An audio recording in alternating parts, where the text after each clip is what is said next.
I would like, of course, to let all of my friends and colleagues who are with us in person or online, I want to just thank you, even at the beginning of the day, for indulging with us. As you know, the easiest thing these days is to have an all-in-person meeting, which is hard to do, or an all-online meeting. And the hardest is, of course, to do these hybrid setups. And so please indulge with us as we deal with the logistics of a hybrid event. We did not want to let go of this opportunity of at least having some of us be here with us in person. This panel, I'm looking forward to this panel. I want to say that we've innovated a bit as we put this panel together. As Mr. O'Donnell said, he wanted academia to be thinking about the bigger issues, the bigger questions. Since AIRC started about a year or so ago, we have faculty members working on a dozen or more research projects. I consider these research projects to be rather tactical. They're important, yet they're tactical.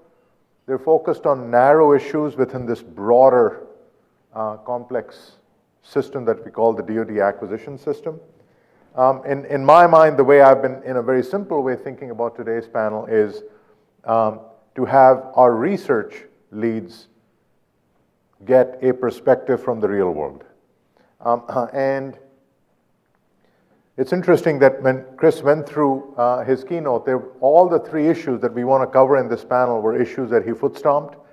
So when we've looked at AIRC and we've stepped back from this thing that we call the DoD acquisition system, and we've asked ourselves, are there systemic issues we need to address that will take some effort? They fall into the category of the bigger questions. What are those systemic issues? And thus far, we've identified three that we feel passionate about. One of those is an enabling thing that you can call the acquisition digital data strategy. Because without a data strategy, you're not going to be able to enable DoD's transformation from a digital point of view. So that right there is a systemic issue. Chris talked about how culture eats strategy for breakfast. And so another systemic issue that we've highlighted is this whole notion of culture and change. And of course, the third, in his talk, Chris talked about taking a holistic approach to the acquisition system and really thinking about policies and procedures that essentially set the norms and the practices that the acquisition workforce follows. And so the third issue is an issue that has been brought up by multiple thought leaders where, again, to oversimplify it, the metaphor is we spend billions of dollars setting up test ranges for weapon systems. And yet, when it comes time for policy making, we make policies based on gut and instinct and, of course, domain knowledge. Why couldn't there be a test range for policy making? And so those are the three issues that the panel will discuss. Digital data strategy, culture and change, and this notion of a policy test range. And in order to prime the panel, I've requested three of my colleagues, Dr. Phil Antón, Dr. Bill Rouse, and Dr. Dennis McBride, to spend 5 minutes on each of these three systemic issues and share their points of view. That's what I meant, that you will have a ton of information coming at you during the course of this panel. And after Phil, Bill, and Dennis get done with their 5-minute talks, I'm going to request the panel to respond to those talks, and hopefully that'll then generate the questions we will address as part of this panel. So that's the layout of this panel. With that, let me turn it over to Phil.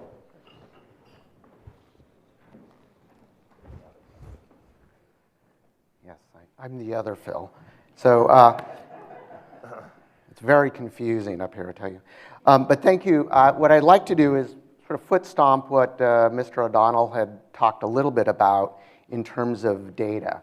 So we're thinking about how do we make acquisition more digital? The really interesting question when we go through that, and I think I can, there we go, is this is something that the department's talked a lot about. You may be familiar, the Secretary has had a strategy. There's actually a DoD strategy that's been posted.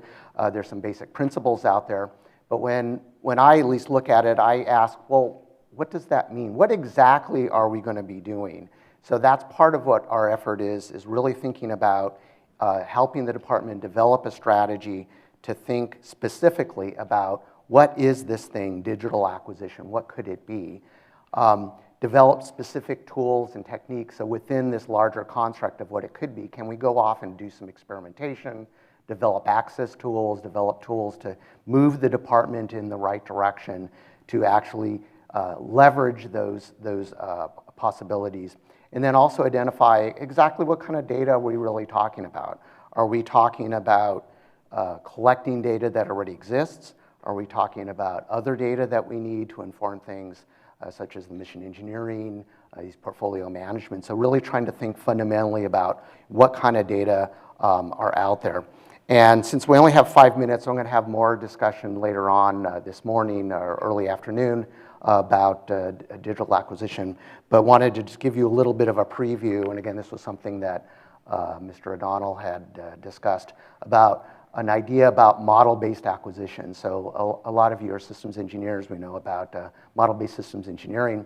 Well, it turns out that there have been developments, and we'll have some demonstrations from Mark Blackburn also later this afternoon, about can we take that model and do more with it than just the system engineering? I'm not belittling the just, but can we use that as a representation of what we're acquiring and then do other acquisition functions on it? So for example, cost estimators can actually take that model and use that as a basis for a cost estimate versus more abstract representations. So just saying, well, what's the total weight of the system? And I know the variable, and I'll go off and calculate and estimate the cost from that.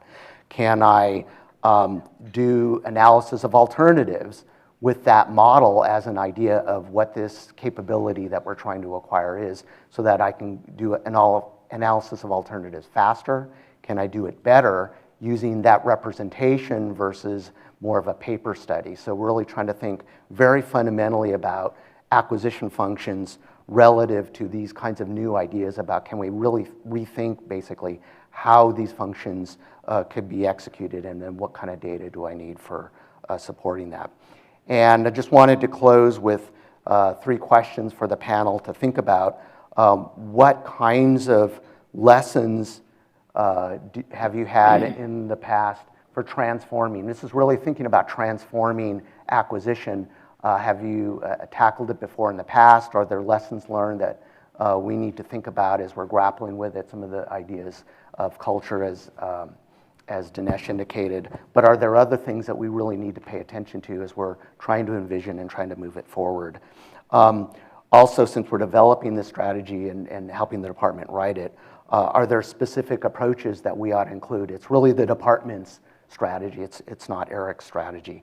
And so what could we include in there? And then as activities are going on in the department, are there specific elements that could be included in the strategy to help enable it? Or more top cover, more elements of things that need policy support to enable activities going on within the department? So what are those kinds of things that we can include in the strategy to help everyone move their agendas forward as we're thinking about improving acquisition?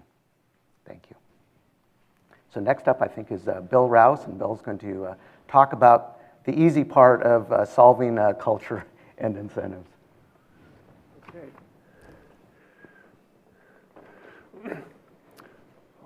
So fortunately, Dinesh asked me to speak on this on Friday, but I had just finished a book on the topic, which is soon to come out with Oxford University Press. So I do have a little bit of content. Where does this come from? This is going to be fast, by the way. 36 case studies of national security, healthcare delivery, higher education, energy, and climate, of how innovations happened in the past and what is ongoing in terms of innovation in this area. how do we think about transforming an organization? We can think about the goal, the ends, the means, and the scope. And this was created to try to characterize a variety of transformations that have happened over the last 20 years or so. And it seems to successfully capture what people try to do. And people typically don't do all of it, they do some of it. Getting down to the piece that I'm supposed to speak on, there's a context, and we won't talk about economy, market, or enterprise, but it's the intraprise that has an enormous impact on the ability to change.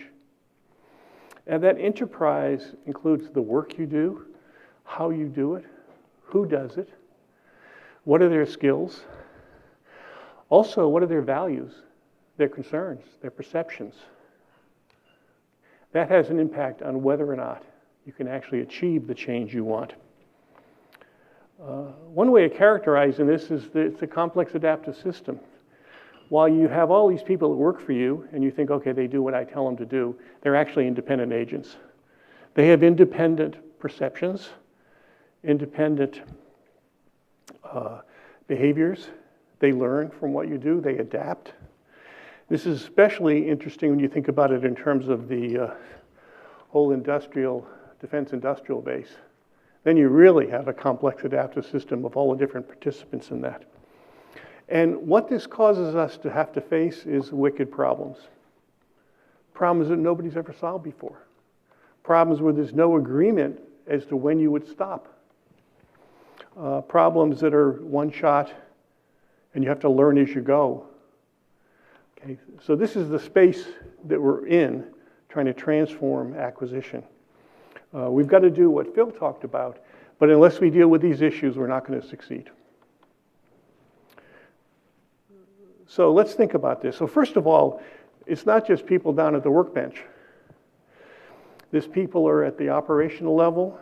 There are people making investment decisions at the organizational level. And there's the overall economic model and incentive structure of the overall system. Not only just national security, but the broader economic system. And these factors influence how people behave. We've developed an approach called human-centered design, and basically says you need to focus on all the major stakeholders in the system, all the humans, and you need to understand how they perceive policies, products, and services in terms of whether they're valid, acceptable, viable. It may not be acceptable because it's not the way you want to do it, even though it works. Okay? These things you need to uncover to be able to deal with it. And this is a systematic process that we've shown repeatedly works, but it's a lot of work to understand the stakeholders, understand where they're coming from. And we have a framework for how we do that. This is just sort of a way of portraying what the ecosystem wants, who are the stakeholders, what do they care about, how do they think about different solutions, and how do they evaluate those solutions. Now, let's talk about a couple of basic issues here. We've done some studies of how enterprises transform and done some surveys of top leaders throughout American industry in a variety of sectors. And they basically have said, well, you got to get the technical things right if you're going to do digital transformation. But that's only necessary. It's not sufficient. You've got to deal with leadership. Okay, what's the vision at a level that everybody can understand? What's the plan, strategy? How do you communicate? How do you collaborate? How do you create teamwork in creating change? And how do you create networks of people working together? Now, one final issue I want to add is trust in leadership. Here's some data that was published in October of 2020. And it's the question of whether or not people trust leadership to make evidence-based decisions. Do they trust leaders to do the right thing given what is known about science, technology, etc.? And the interesting thing about this chart is the most trusting country is New Zealand, and the least trusting country is the United States. Okay? People in the United States least trust their leaders to make evidence-based decisions. This, I think, is a very significant challenge for us to approach. And the best way to approach it is to first recognize that you have the problem. And with that easy finish, I'll pass it on to Dennis. Good job. How do I transition here?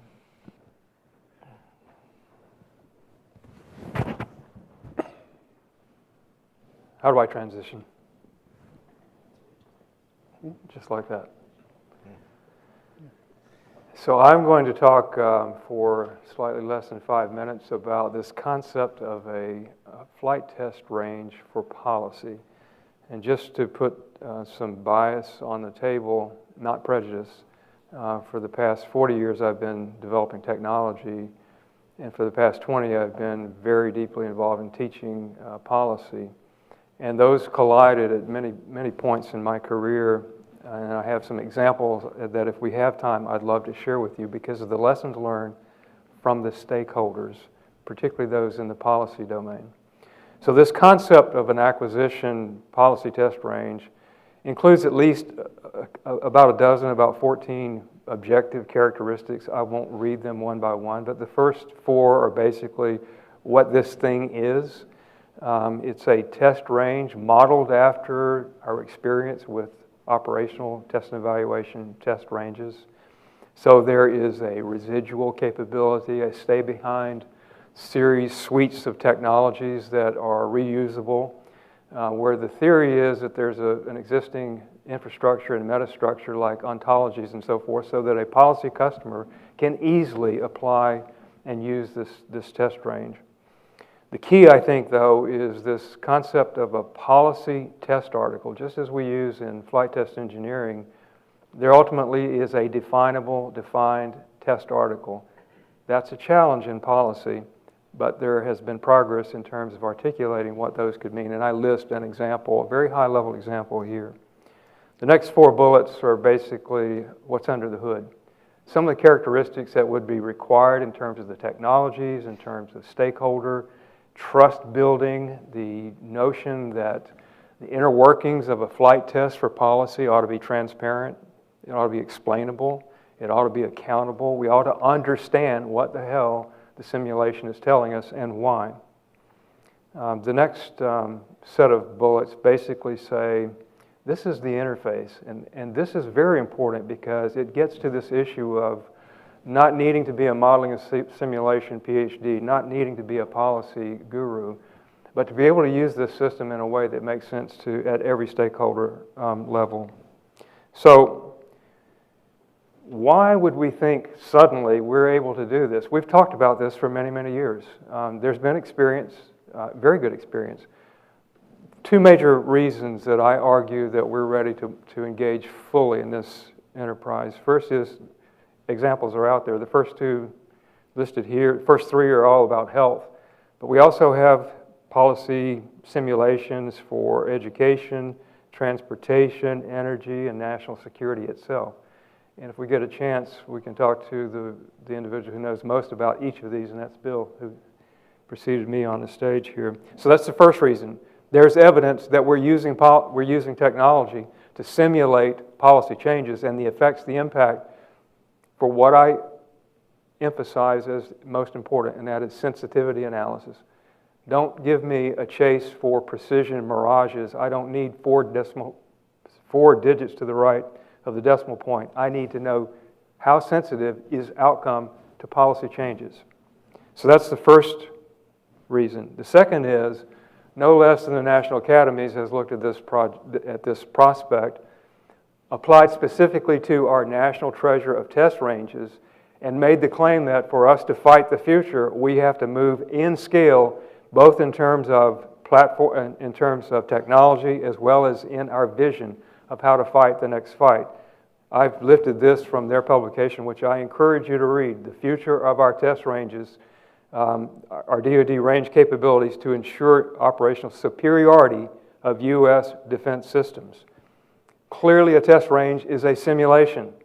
As we understand more about simulation and are able to devise that into online games and other techniques, I think we succeed in major ways for identifying sensitivities, and I think most importantly, uncovering what are the real questions. We go through acquisitions many times reinventing the questions.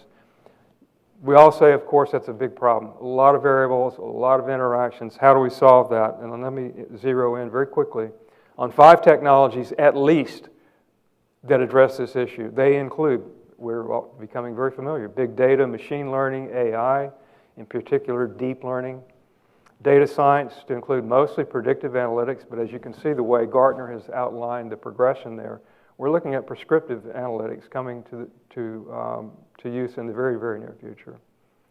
If we've learned anything during the pandemic, we've learned to collaborate. We're doing it right now. Our collaboration technologies are becoming extremely ubiquitous and extremely useful.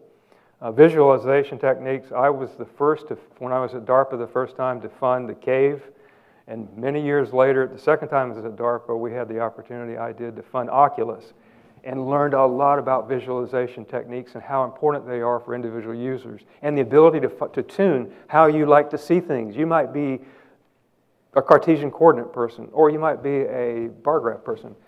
No matter what it is, we ought to be able to tune our visualizations as necessary. And then lastly, explanation technologies, which again is using AI basis to explain why is the policy simulator beginning to provide the answers that it is. I listed, if you look at the spider chart on the right, the efficacy of the technologies we're talking about is about from 9 o'clock to 11 o'clock. They're all very highly rated and ready for use now. Again, this is our hard problem. I would submit that acquisition is the hardest. If you measure by dollars or consequence, the acquisition problem is the most difficult problem that humankind has ever had. So why would we attack something as difficult as that? I say we go for it. These are the 7 things we need to do, and I would suggest we pick something like modifying, in theory, in simulation, the incentive structures in the defense industrial base, and run simulations with the appropriate stakeholders and players, and try to understand the sensitivities. How sensitive is outcome to changes in incentives? We think we know, but let's begin to do the actual research in live games involving live, virtual, as well as constructive gaming. So I'm going to stop there. I have examples of lessons learned in using technology for policy development, where I swivel chaired to Capitol Hill, to the Pentagon, and back to the technologists, and we've learned a lot. There's a lot of maturity to achieve yet, but I think that we're at a point that we can begin instantiating this flight test simulation range. Okay? With that, I will turn it back to Dinesh.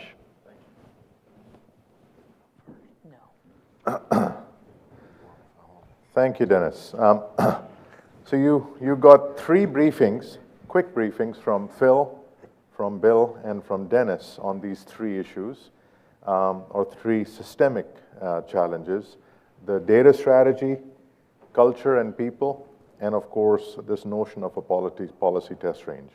On our panel, we have 4 leaders. Ms. Jeannette Evans-Morgis, she is the Chief Systems Engineer for the U.S. Army.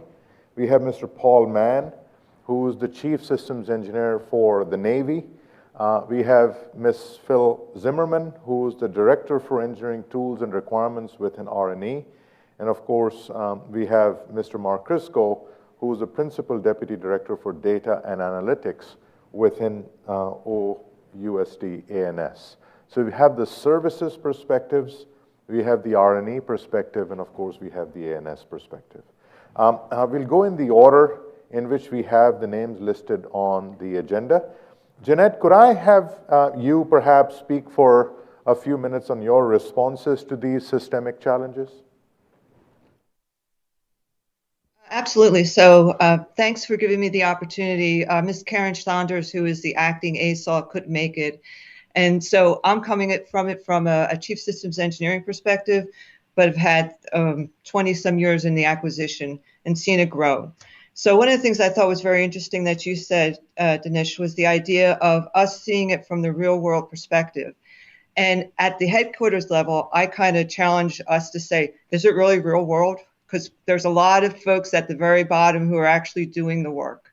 So I want to kind of give the tip of the hat of those who are the practitioners who actually are being impacted by the decisions that we're making at the headquarters level.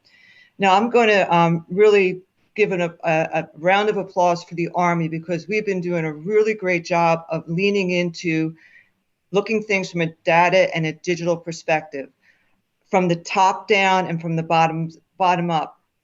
So the Secretary of the Army and the Chief of Staff of the Army have embraced this idea of going as using data to its fullest extent.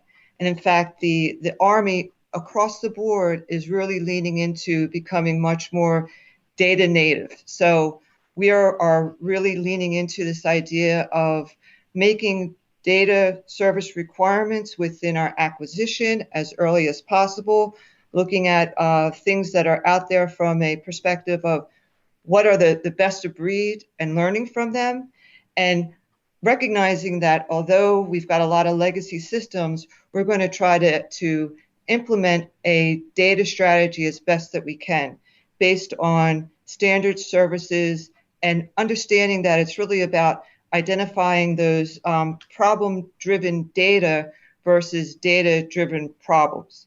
So in other words, it's something I think that the first gentleman talked about, is this idea of there's a lot of data out there. What do we really need to actually capture and use? So that's, I think, one of the things that we want to focus on. A couple of examples that I think we need to talk to. So Dr. Jetty, our former ASALT, had made a decision at the ASALT level, so at the acquisition level, that we're going to put all of our financial data into a tool. We had a lot of grumbling at the PEOs and the PM level, but oh, by the way, now that it's in there and it's usable and it's useful, now instead of having the spreadsheets, et cetera, to pull that financial data out, it's actually in a authoritative data source, and it can be pulled up as needed and updated as needed.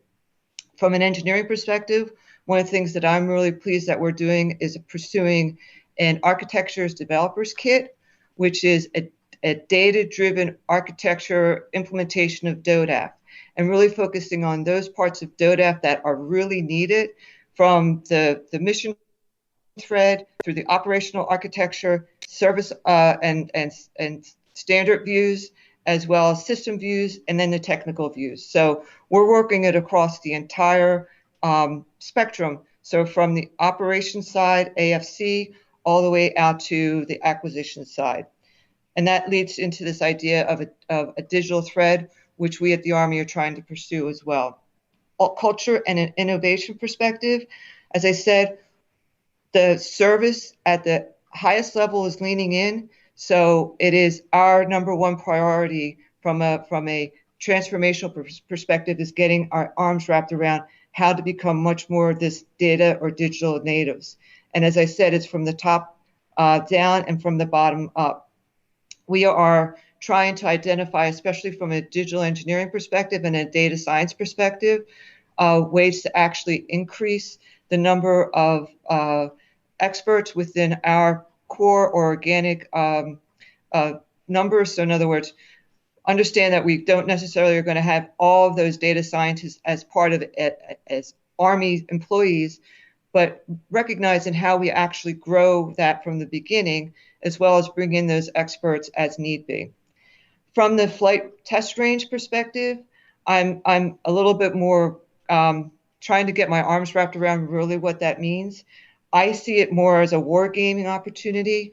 So in other words, I'm been following what's happening in Glasgow with all of the environmental changes that are going on, and this whole need to get our arms wrapped around the how the environment is changing. Well, that impacts everybody, impacts how we do business and deliver those capabilities to our warfighters. So I'd be curious to see if those policies, it's kind of like that rheostat, you know, I'm going to be changing this, and what is that impact? I think the other thing is that as anytime you do a test range or some sort of simulation, you have to have that data to feed in it. So that feedback loop. So I think that we have to be patient if we're going to do this kind of test range implementation. That's going to take some time and actually see it at the very end. It's not anything that's going to be a push the button and it actually is going to happen overnight. From a policy perspective, again, this real world, we're really looking at things from the Army perspective, from the ASOL perspective, as far as how can we do a lot more tailoring. We've got these really great acquisition pathways. How can we implement them and use them to be more effective and efficient, especially as the budgets get tighter and tighter? So thanks for the opportunity, and I look forward to the continued conversation. Over. Thank you, Jeannette. Appreciate that. Paul, over to you. Yeah, communication check, sir. Can you hear me? Yes, loud and clear, Paul. Thank you. Okay, yeah, great. Thanks. And thanks, Department of Army. Everything Jeannette shared sounds familiar as well. First, I'll just say it's a huge honor to support this event, so thank you. And with enormous humility, I'll just share what it's like in the Navy. I've been here now in this role in acquisition for about 8 months. And all of the questions that you're pondering are of enormous importance. I see it literally every day. So here's how I'll go at the answers to some of the questions. Before I get into the strategy piece, I'm going to first start on culture. And I'll just share that it always seems to me like the solution for culture, it's an all hands evolution. So you need strong leadership, setting the conditions and giving permission for the adaptations we need to make. And, you know, having only been here since recent, we've got a fairly significant focus throughout the Navy right now on getting real about the data that we deal with and the decisions that we make, and improving in every sense of the most important priority. So with very strong leadership and acquisition and in the operational side of the Navy, we are focused really hard on asking ourselves, is the data we're tracking at the enterprise level producing the outcomes we need? And I would be happy to share that there's a lot of times where we can prove we're the greatest Navy on the planet Earth and will remain that way. And other times we're not so sure. And in fact, we ask ourselves, are we pleased with the results of all the work we've done in the last couple of years to produce an outcome? And unfortunately, sometimes the answer is no, not really, not yet. So with that in mind, you need a leadership team who's going to give permission, not just direction, but permission and support and encouragement for a little bit of risk taking in the bureaucracy, in the policies, and in the behaviors. And I think we have that in spades right now with our naval implementation framework, where we're literally asking ourselves and building systems to collect the data we need to measure ourselves against real specific outcomes, not just busyness and activity. And sir, it's obviously, I can't pronounce profound success today because we're just starting. But in my mind, the getting out of denial phase is done. And now we're busy operationalizing how to change. I would also say that in acquisition for the Navy, and this is just my opinion, I might not, I'm relatively new, so I don't have all the facts, but I was a major program manager in the Navy as well. And we prided ourselves on putting a lot of authority and responsibility on individual programs and grading them on cost performance schedule. And so the results for the Navy would be the aggregate of all of that. Well, with so many interdependencies across virtually everything we do anymore, it's become really apparent to Navy leadership that enterprise data and enterprise data decision making is going to require new boundaries to be formed and new systems of analytics within those boundaries to produce the results we need. And so I'm obviously very proud when I was pinned as a major program manager and you kind of felt like, okay, this is my money, this is my schedule, and now you have to deliver. But with so many interdependencies and time that's required to produce outcomes, that's just not gonna work. So the Navy's bought in. I just spent 4 years in a warfare center where we literally moved all of our data out of our individual divisions and into the larger enterprise. And I will tell you, being benchmarked against your peers and like entities was very powerful in detecting where was excellence and how was excellence achieved.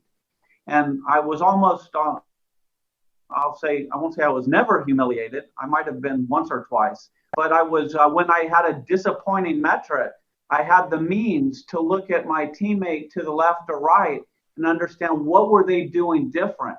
So this kind of gets to a key insight or a point that I would share about this whole topic, is that until we agree that we don't know it all and we got to learn a lot more, I don't think we're going to get to where we need to be. I think we need to incentivize learning and even making mistakes if that's what's involved in the learning for us to get a lot faster along the journey. I see that in certain entities throughout acquisition, but I also see this strong desire to deliver everything that was promised 2 years ago or 3 years ago or 4 years ago. And there's sometimes very little empathy for all the changes that might have happened along the way. I'll make 2 more points and then address the policy test range. The big conundrum seems to be we want all this predictability with all the knowledge that we know on what are the outcomes we're going to deliver and on what schedule. I mean, that's just kind of normal. That's what we want to absolutely deliver, what the warfighters need, what the stakeholders believe they promised. And so this predictability seems to be the most profound incentive. At the same time, we're demanding that everybody adapt at a rate they've never actually done before. And I think those two demand signals are really confounding a lot of folks. And quite frankly, significant leadership and learning is going to be required to get us to where we need to be. I'm assigned on, there's a big focus in the United States Navy right now on, it's called the Unmanned Task Force. And at the same time, we're looking to leverage all the technologies and sort of what industry and technology can deliver as goals, and we have this large set of programs. At the same time, we're also trying to learn at a rate even within a month or 3 months or execution year. And the financial systems to support that behavior is a little bit in conflict with the desire of focusing all the resources on the promised outcome. So ladies and gentlemen, this is pretty hard. And I cleaned up my language because I'm a professional. Lastly, I'll just say, I've heard this idea on policy test range, obviously in engineering, model-based systems engineering, modeling outcomes. We have a lot of experience that works and gives us insights about the future. I'm 100% convinced the same kind of behavior could and should be informing us on economics and the other facets of the business systems to produce the outcomes. So in my mind, it's always been needed, and the time is ripe, and we ought to exploit the learning in policy test range because that probably has as much to do with producing the outcomes as anything else we do. I'm proud to serve in the United States Navy, and thank you for your time. Over. Thank you, Paul. Really appreciate that. Phil? So I just want to start by saying I've never felt more unprepared for a panel in my entire life. So Antón challenged me to say that, to stand up and say, what were you thinking? And I'm going to tell you I can't, because I think you're in the right area for this, right? But there's a couple pieces that I would pull from the engineering side. And the first one kind of comes across a little bit as a joke, but I say it all the time.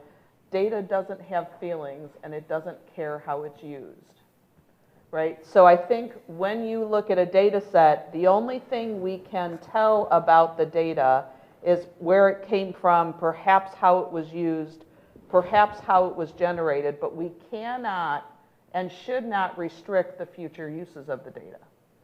Okay, so we have, perhaps you'd call them lagging indicators.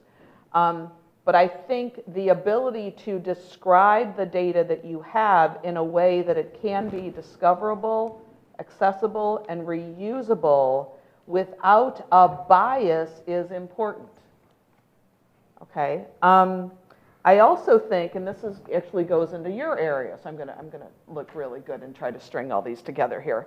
But I think it goes into your area, and that is if we could culturally shift the blame in the misuse of data from the provider to the misuser, we'd be doing the Department of Defense a huge service.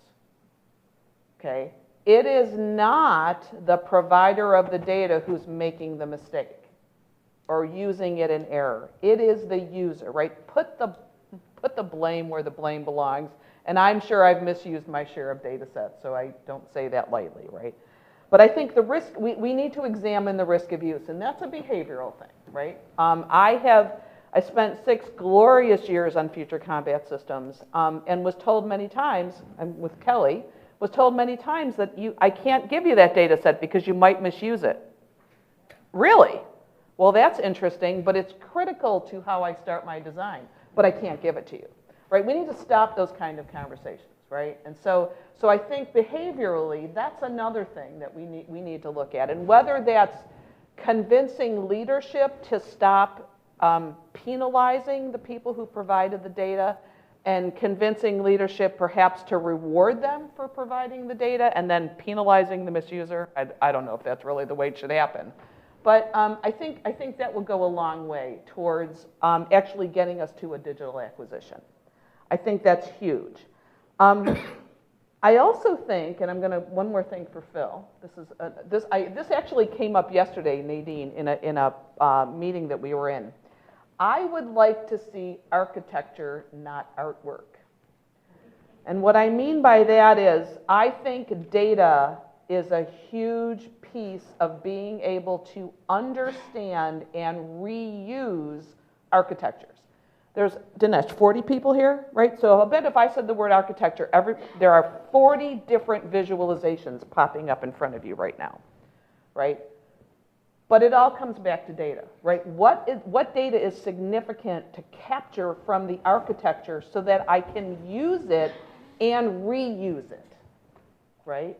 I know I have a visual of what an architecture means. It's probably not the same as everybody else's. Maybe it is.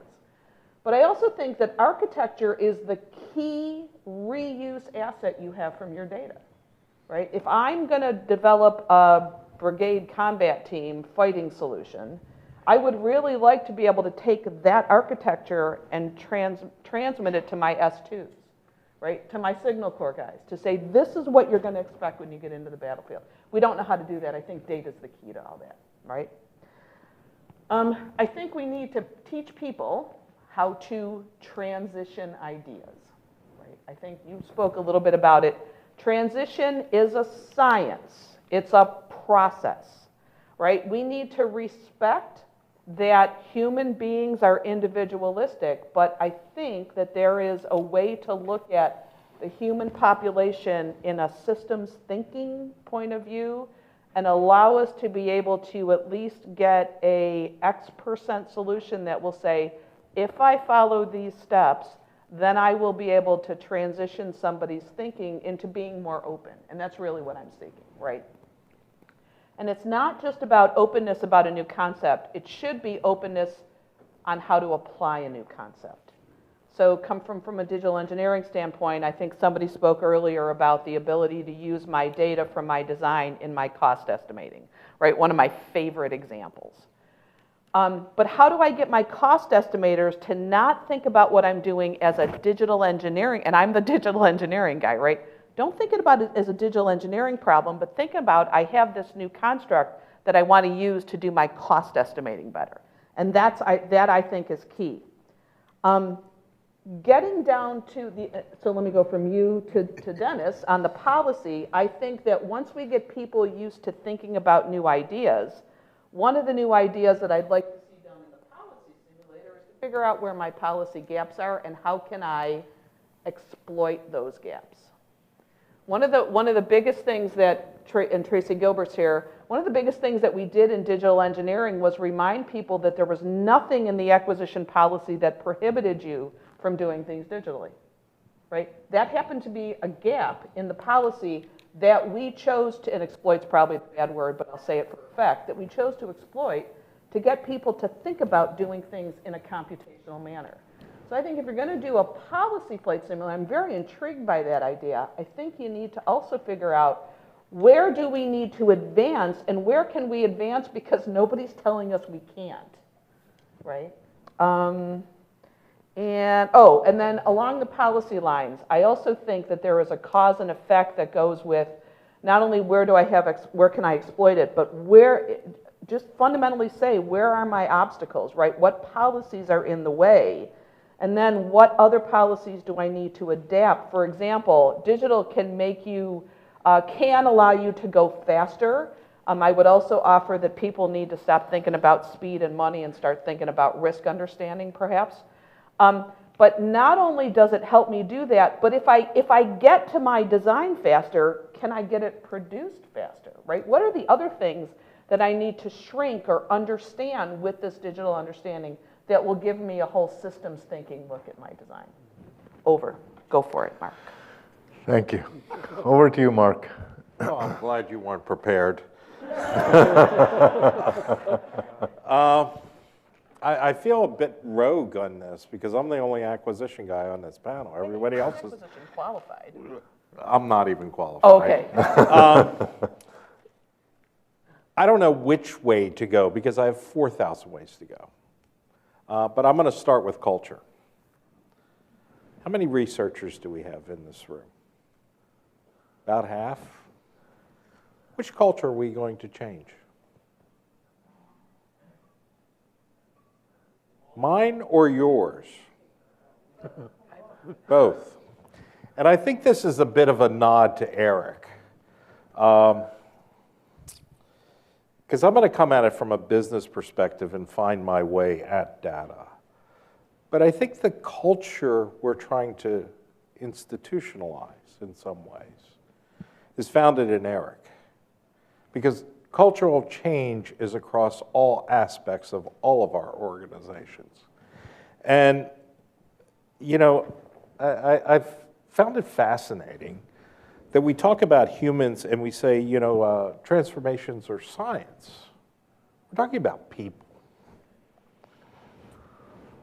We're talking about emotion. We're talking about creating an innovative models of experimentation, of trying, of failing, of implementing, of succeeding, and measuring along the way. It is more than just the science of it, the engineering of it, it's the emotion of it. I always find people that I work with, I always say, you know, it's the coolest thing to work for the Department of Defense. We come to work to save the nation in many regards. I don't have to worry about the metrics. Making sure that the flag goes up and making sure we're safe and sound every day is something I contribute to. It's an emotion. I don't need to be engineered into that. But I think when we talk about this, we need to talk about the cultural change and what would it take for us to drive cultural change both in academia and in the Department of Defense and use a mechanism like AIRC to drive that change. A culture of experimentation, a culture of trying things, transitioning those things into the department and adapting those things. I think about things very in a circular fashion, not just in a linear fashion. Because we're moving from, when I look at it at a grand scale, we're moving from industrial models and production models into an information age where things are ubiquitous. And I always say, don't use the term ubiquity, but it is. Can we have access to the data? Can we give you access to the data? Can you run an experiment? Can you tell us what failed, what worked properly? How can we get to that environment? So I think when we look about culture, we need to think about it's the people that we're changing and that the people make the culture. And that would be in academia as well as in the department. And I always see it from the worst side that, you know, I set myself up for even criticizing myself. I'm an acquisition guy, I'm not an engineer. They're silos in and of themselves. We need to break those silos down. And how do we do that? And the culture aspect, I think, is fundamental to the way we want to try and move down. I'm going to take the business approach, and it's been around for about 20 years, and you can hear it in the topics. It's people, process, policy, technology. Add data to that, and you have all the pillars that we've talked about for a number of years. So we've talked about the people and changing the culture, and if you're changing the culture, you're changing behaviors. And I think it is true, we have to throw big marks out there to say, look, we have near-term adversaries. We need to change. How do we solve these problems? How do we solve these problems as communities? Communities of federal professionals, communities of academic professionals, in our very disciplines, working with others and sharing the information. So I'll skip over for culture. What are the policies doing to affect us? When we say policies, it's not only policy, it's operations. Old contracting officer at some point from the Navy, and we would always say that people would have different views of how you interpreted the FAR, the DFAR, the acquisition. Do you drive the whole road? Must it be written in black and white? That's a cultural and that's a behavior. If there was a science, we would have punched them out a long time ago and said, do it this way. But you could find different interpretations on contracts in various shops. So there we need to assimilate and see, are the policies, processes, procedures affecting us in how we're behaving, and how do we incentivize, to bring it back to culture, because I think culture is really important, how do we measure that and bring that back and change? How do we push levers across our institutions to change? Data. At one point in my career, I was forbidden for saying that term architecture. Be bold. She said, don't use it in a sense. If you tell me what I'm a firm believer that all data has bias. It's how you collect it. It's how you use it. It's for what purpose did you collect it? And measuring that and how do you get somewhere? I guess being one of the principal sponsors for the digital acquisition data strategy, we had a toehold. We have a toehold on what is the data model under our data and science. We know what that is. We know what that model looks like. We also know that it is just a small tractable piece where we made a bit of inroads. When you talk about solving acquisition, you could hear it in Mr. O'Donnell, you could hear it in Phil next to me. Engineering, it's not cost, schedule, performance. We have spent a lifetime honing that one. Phil mentioned risk. Mr. O'Donnell mentioned kill chain, portfolio. How do they work together? We need to evolve from what we did before, which was largely a reporting institution, into a changing organization based upon data. Measure it, use architectures, figure out how those problems, how that supports the grander vision. And a question from an AIRC, from an academic as well as our side, what do you think? What did we miss? Dinesh did a great job of alluding to it, is what do you think? The whole mechanism of having an AIRC is to understand not only the questions. I say this to Dinesh all the time. He would, I think when he was too kind saying, you know what, I was challenging him. Here's what we see are problems. Tell me what we don't see. What do you think? And how do we create, one, the ecosystem to come back and use forums like this to drive cultural activities, to run flight test or policy test simulators, to come back and refine what our data strategy is, where we have toeholds, inroads, where we can make a difference. And how do we pull that all together? Because guess what? We're here talking about changing our institutions, both from a department and academia. So we've got to talk. We've got to share. We've got to expose. Because people don't change when you just tell them to do that. So I think I'll end it there. Thank you. Thank you, Mark. I want to do a shout out to Kaylee. Some of you do not know Kaylee, but she's a partner with us. As Mark said, she's one of our collaborators. And I'm going to use some of Paul's phrases, getting out of denial. Kaylee tried to get me out of denial on Friday, and I didn't. She said you were trying to be too aggressive, too ambitious with this panel. You won't have time left for Q&A. She was right, I was wrong. I have the humility to accept it.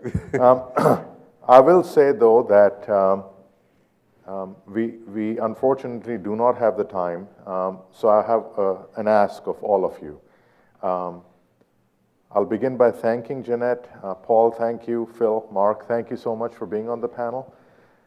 We got an opportunity in this panel to make explicit the three things we consider systemic that we need to address through research.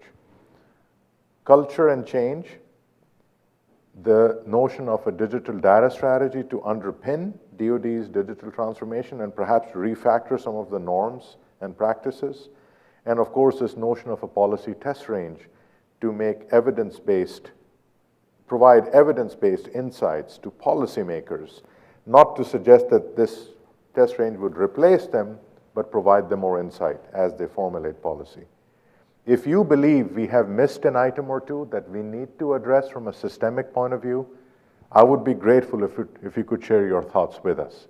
Because we're in this learning mode.